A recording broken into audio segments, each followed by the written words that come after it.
Okay, what's up mga ka-Bergies? Meron po tayong diagram dito na walang relay.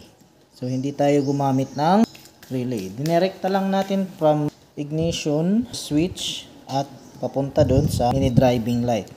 Switch natin is yung 3-way switch like domino switch o kahit ano pang 3-way switch. Kukuha tayo ng supply doon sa suli red na wire ng ignition natin papunta doon sa red na wire ng switch natin. Tapos yung low, natin siya as low dito sa wire ng mini driving light.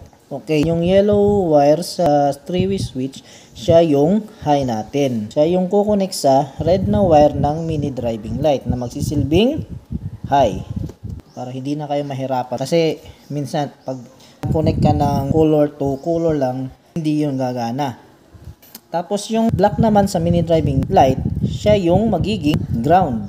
So, pwede siya i-connect mo sa body ground o rekta sa ground ng battery. Okay, so tara, i-apply na natin sa Bergy natin.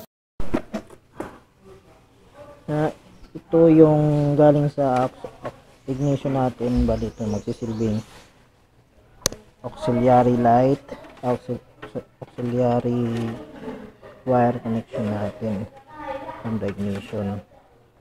So, doon siya nakakabit doon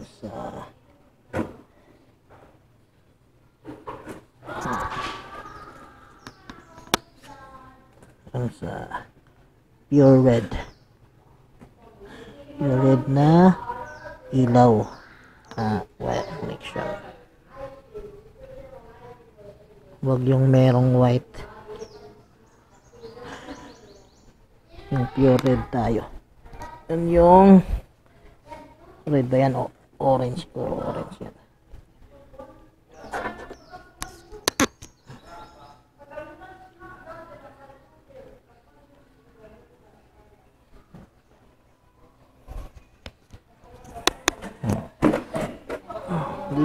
Dito sa switch ini dahil nga sa 3-way switch, kukonect natin yung auxiliary wire natin mula ignition dito. So ito, isang merong wire natin is from the ground yan. Dito yan sa mini driving light natin yung negative connection. So yung high natin bali is yung red na wire sa mini driving, sa switch naman yung yellow. At yung low naman natin is yung black. Hindi itong magiging ground, kahit color black siya, hindi siya pwedeng maging connect natin sa ground kasi hindi gagana yung dalawang ilaw, isa lang yung gagana.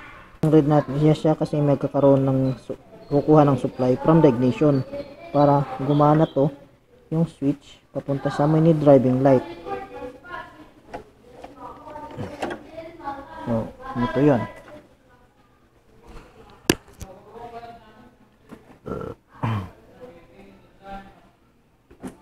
On muna natin yung motor. So, dun yung mini driving light natin, no? So, low natin. Low, white yung low. Saka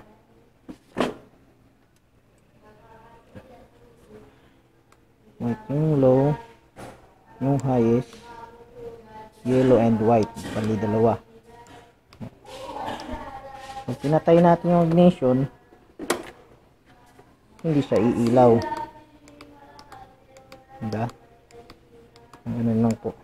At ayun na nga mga ka-Bergy, no? So tapos na natin i-install yung mini driving light natin. Sana po ay may natutunan kayo sa episode na to. Para sa ibang tips at DIY pa na gusto nyong makita sa channel natin, click mo na ang subscribe button and notification bell para updated kayo sa i-upload natin.